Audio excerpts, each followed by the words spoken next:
Hello everyone. In automotive suspension system, today we will focus on leaf spring suspension. As you have seen, leaf spring suspension mainly used in buses, trucks, heavy duty vehicles. Now we will focus on leaf spring suspension. Before that, we can see what the suspension system exactly does. Here is the definition: a group of mechanical components, linkages, spring, and shock absorbers that connect the vehicle to the frame or body of the vehicle. Purpose of the suspension is provide structural support to the vehicle mass, isolates the cabin from road-induced shock and vibration, maintain steering control and stability under dynamic loads. Here are the core functions of suspension. As we know, the suspension mainly consists of shock absorber and other arms which provide structural support to the suspension and the main body of the vehicle. As we all know, the main contact region during the path of moving vehicle which having bumps, muds or other rough terrain which may impact on may have the sudden some force on the vehicle's wheel which are directly transferred to the chassis. To reduce these forces directly to the chassis, suspension system is used. Here are the load supports which normal force acting on the suspension which is dampened by the spring suspension. Here is tire rod contact, camber and scrub, which defines the tire contact should be maximum during the riding. As we all know, this is the terrain surface of road, and after using the suspension, we can get a stable chassis cable. Here is the primary types of suspension architecture. There are three different types of architecture: dependent suspension, independent suspension, and semi-independent suspension. Dependent suspension. Vehicles are mechanically linked by a solid axle. Movement of one side directly affects the load. Here you can see in the image, both wheels are connected directly with the solid axle. Means impact on this tire, it also impact on the other side of the vehicle, which may tilt the vehicle during the rough terrain. Independent suspension. Each wheel articulates separately. The bump of one side does not transfer mechanical force to the opposite wheel. Here you can see in the image the chassis is stably because the one side of the suspension is independent to other. Here is the semi-independent suspension. Wheels move independently but are connected by twisting members like twist beam that allows partial force transfer. It is between dependent and independent suspension. Here is the partial force transfer. In the dependent suspension in practice, there is the mainly leaf spring suspension, a solid continuous member mechanically connecting the steerable and drive wheels. Here is the working principle: maintains constant camber, holding wheels strictly perpendicular to the road, excellent for heavy load bearing, but transfers road shock across the entire vehicle width. Primary example, as we have already learned, that in independent suspension, there is leaf spring suspension, which is mounted on the solid drive axle. In the independent suspension in practice, the definition is segmented linkage that allow wheel to react on to road irregularities independently to one another. Here are the wishbone, which is upper wishbone and lower wishbone mounted to the knuckle and hub, which is again to wheel. Advantages: superior ride comfort achieved by isolating shocks to one side of the chassis. Better handling dynamics due to closely controlled camber, caster, and toe angles. Significantly lowering unsprung weight improves tire tracking. Here is the architectural comparison: dependent versus independent. Here are the parameters of dependent system and independent system. Kinematics: wheel mechanically linked by the solid axle. Wheel articulate separately with separate wishbones on both sides. Ride comfort: harsh transfer shock across the width. Here is smooth isolate shocks because separate wishbones are there. Unsprung weight high due to solid axle and other stuffs are added into the unsprung weight.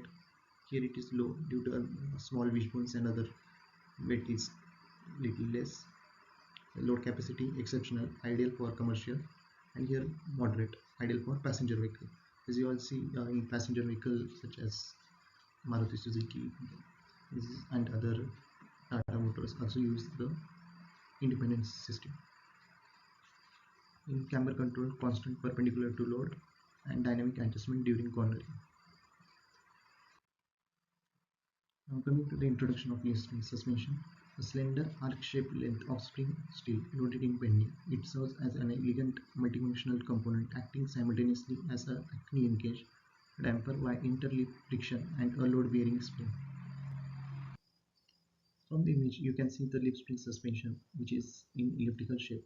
The primary application, the undisputed back backbone of heavy-duty transport, used extensively in rear axles of commercial big trucks, transit buses, utility trailers, heavy-duty SUVs, and pickups.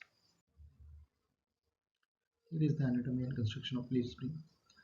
First is master leaf, the longest top layer featuring rolled mounting eyes at the end. In the image, you can see the first layer is the leaf master leaf, which is mounted with rolled mounting eyes at the ends. Second is graduated leaves, progressively shorter strips stacked below the distributed bending moments. Third is the center bolt, vertical pin ensuring longitudinal alignment of the entire stack. Fourth one is U-bolts and clamps, heavy-duty hardware that rigidly binds the spring back of axle. Spring eyes and bushing. Attachment points isolates vibration from the vehicle chassis to the tire. Coming to the next of working principle kinematics and load distribution. First it is at rest. It is unload condition. The fixed anchor. Here is the rear shackle in vertical position. As the load is applied in strict to under a load condition of jumps deflection, the shackle bends, which allows the free motion of this suspension.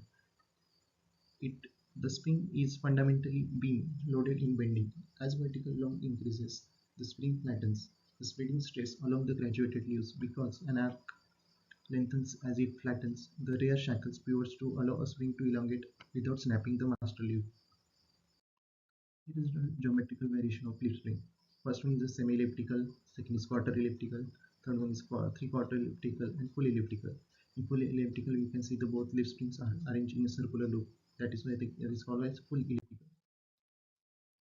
Coming to the next slide is the material and manufacturing process. Materials used typically manufactured with high carbon springs, steel approximate of 1% carbon content, or silicon manganese alloys, which is of 55 Si7 or 60 Si7. These specific materials are chosen for exceptional yield strength and fatigue resistance. Here is the manufacturing process of the leaf spring. First one is heating and shaping. Steel is heated to 850 to 950 degrees Celsius till an austenization and pressed into the camber arc shape. Second is quenching. Rapid cooling in 90 degrees oil bath to form an extremely hard martensite crystalline structure. Third one is tempering. Reheating of to 540 to 680 degrees Celsius.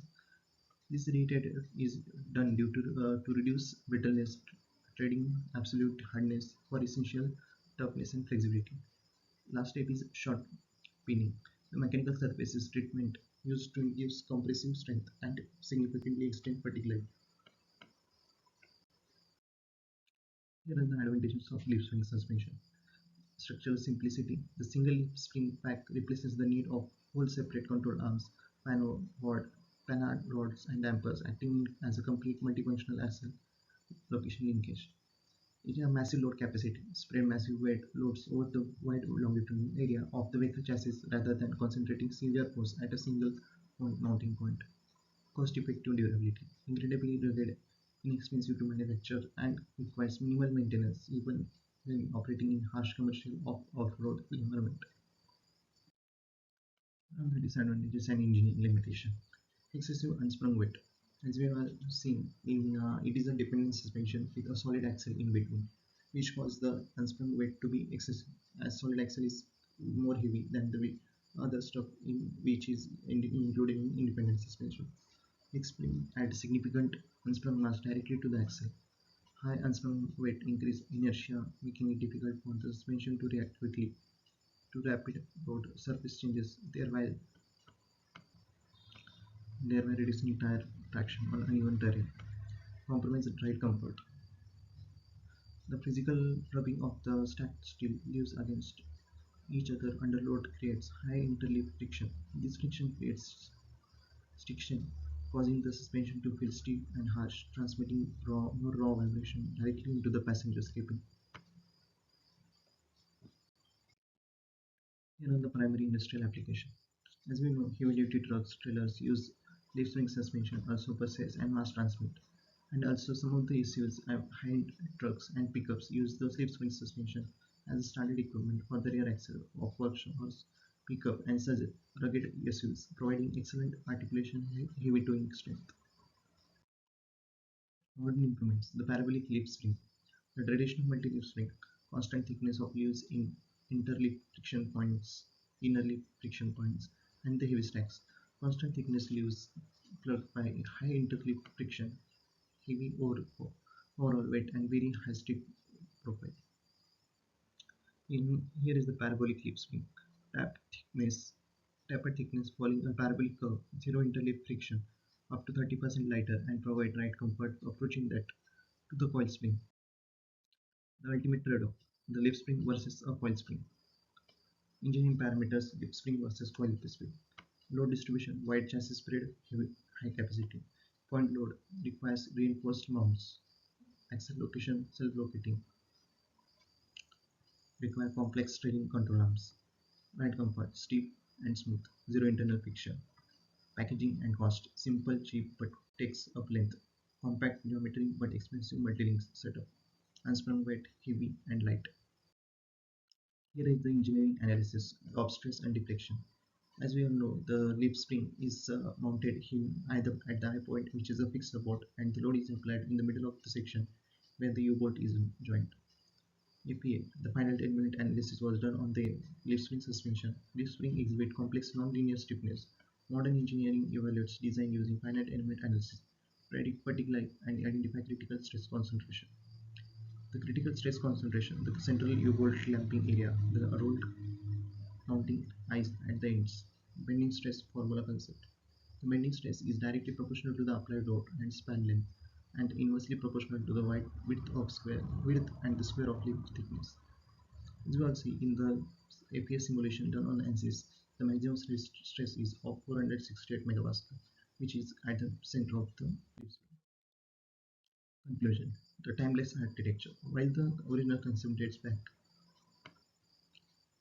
to the horse-drawn carriages, the leaf spring remains the essential, highly optimized component for modern load-bearing vehicles. Efficiency champion. It stands as the marvel of packaging efficiency simultaneously acting as a locating linkages, damper, and spring within a single robust hardware unit. Continual evolution. Through advancement in parabolic geometries and modern composite materials, leaf springs continue to evolve, successfully bridging the gap between heavy-duty strength and modern ride comfort.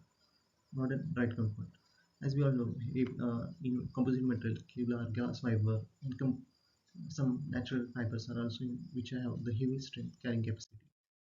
Thank you for watching this video.